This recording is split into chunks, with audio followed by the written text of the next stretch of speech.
ബംഗാളിൽ 15 വർഷത്തെ തൃണമൂൽ ഭരണത്തിന് അന്ത്യം കുറിക്കാൻ ബി.ജെ.പി. ഉപയോഗിച്ച വജ്രായുധമാണ് സുവേന്ദു അധികാരി. പ്രതിപക്ഷ നേതാവ് എന്ന നിലയിൽ 5 വർഷമായി തുടരുന്ന പോരാട്ടമാണ് സുവേന്ദു അധികാരിയെ മുഖ്യമന്ത്രി പദത്തിലെത്തിച്ചത്. ബംഗാളിൽ ബി.ജെ.പി. സംഘടന നയിച്ച പോരാളികൾ വേറെ തന്നെ ഉണ്ടായിട്ടും ഇത്തവണത്തെ പ്രചാരണ രംഗത്ത് അവരെയൊക്കെ ഒതുക്കി അവിടെ സുവേന്ദുവാണ് നായകനായത്. വെറും 5 വർഷം മുമ്പ് മാത്രം ബി.ജെ.പിയിൽ ചേർന്ന ഒരാൾക്ക് ഈ പദവികൾ ഒന്നും തന്നെ വെറുതെ കിട്ടിയതല്ല. സുവേന്ദുവിന്റെ രാഷ്ട്രീയ ഗുരുവായിരുന്ന മമതാ ബാനർജിയെ പരാജയപ്പെടുത്തിയതിലൂടെ ജെയിൻ കില്ലറായും ബംഗാൾ കടുവയായും ജനകീയനായ അദ്ദേഹം ഇതെല്ലാം പരിശ്രമത്തിലൂടെ നേടിയെടുത്തതാണ്. ആരാണ് സുവേന്ദു അധികാരി?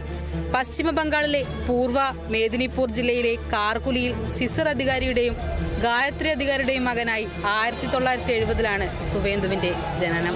സുവേന്ദു അധികാരി രവീന്ദ്ര ഭാരതി സർവകലാശാലയിൽ നിന്നും പരിസ്ഥിതി പഠനത്തിൽ ബിരുദാനന്തര ബിരുദവും നേടി. 1995-ൽ കോൺഗ്രസ് ടിക്കറ്റ് എടുത്ത് കാന്തി മുനിസിപ്പാലിറ്റി കൗൺസിലറായി. അവിടെ നിന്ന് തുടങ്ങിയ രാഷ്ട്രീയ പ്രവർത്തനമാണ് സുവേന്ദുവിനെ ഇപ്പോൾ ഒരു മുഖ്യമന്ത്രി സ്ഥാനത്തേക്ക് എത്തിച്ചത്. 1998-ൽ മമത തൃണമൂൽ രൂപീകരിച്ചപ്പോൾ സുവേന്ദുവും കുടുംബവും പാർട്ടിയിൽ ചേർന്നു. 2007-ലെ നന്ദിഗ്രാം ഭൂമി ഏറ്റെടുക്കൽ വിരുദ്ധ സമരമാണ് സുവേന്ദുവിനെ സംസ്ഥാന നേതാവാക്കി മാറ്റിയത്.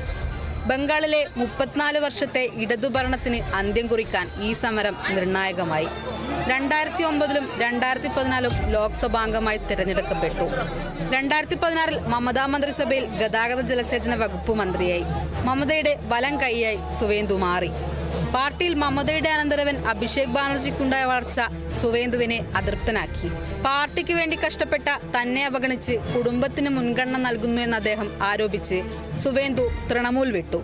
2020 ഡിസംബറിൽ അദ്ദേഹം തൃണമൂൽ വിട്ട് ബി.ജെ.പിയിൽ ചേർന്നു. 2021 നിയമസഭാ തെരഞ്ഞെടുപ്പിൽ നന്ദിഗ്രാമിൽ മമതാ ബാനർജിക്കെതിരെ മത്സരിച്ച് 1956 വോട്ടുകൾക്ക് അവരെ പരാജയപ്പെടുത്തി. മമതയുടെ കോട്ടയായ ഭവാനിപ്പൂരിൽ അവരെ വെല്ലുവിളിച്ചുകൊണ്ട് വലിയ രാഷ്ട്രീയ അട്ടിമറിയാണ് അദ്ദേഹം നടത്തിയത്. പ്രസംഗ ശൈലിയിലും താഴെത്തട്ടിലുള്ള സംഘടനാ സ്വാധീനവും സുവേന്ദുവിനെ ബി.ജെ.പിയുടെ കരുത്തനാക്കി. എതിർ രാഷ്ട്രീയ പാളയത്തിലെ അടവുകളെക്കുറിച്ച് കൃത്യമായ അറിവുള്ളത് ബി.ജെ.പിക്ക് വലിയ മുതൽക്കൂട്ടായി. മമതയുടെ ഉദയത്തിന് സഹായിച്ച അതേ സുവേന്ദു തന്നെ അവരുടെ ഭരണത്തിന് അന്ത്യം കുറിച്ചു. കാലം കാത്തുവെച്ച കാവ്യനീതി എന്ന് പറയുന്നത് പോലെ രാഷ്ട്രീയത്തിലെ കാവ്യനീതിയായി മാറി. പുലിമടയിൽ കയറി പുലിയെ പിടിച്ച വേട്ടക്കാരനെ പോലെ മമതയുടെ ആത്മവിശ്വാസത്തെ കെടുത്തി 15,000 വോട്ടുകൾക്ക് സുവേന്ദു ജയിച്ചു. 2026-ലെ തെരഞ്ഞെടുപ്പിൽ 294 സീറ്റുകളിൽ 207 എണ്ണത്തിലും വിജയിച്ച് തൃണമൂൽ കോൺഗ്രസിന്റെ 15 വർഷത്തെ ഭരണത്തിന് അന്ത്യം കുറിച്ചിരിക്കുകയാണ് ബി.ജെ.പി. പശ്ചിമ ബംഗാളിലെ ആദ്യ ബി.ജെ.പി. മുഖ്യമന്ത്രിയായി സുവേന്ദു അധികാരമേറ്റു.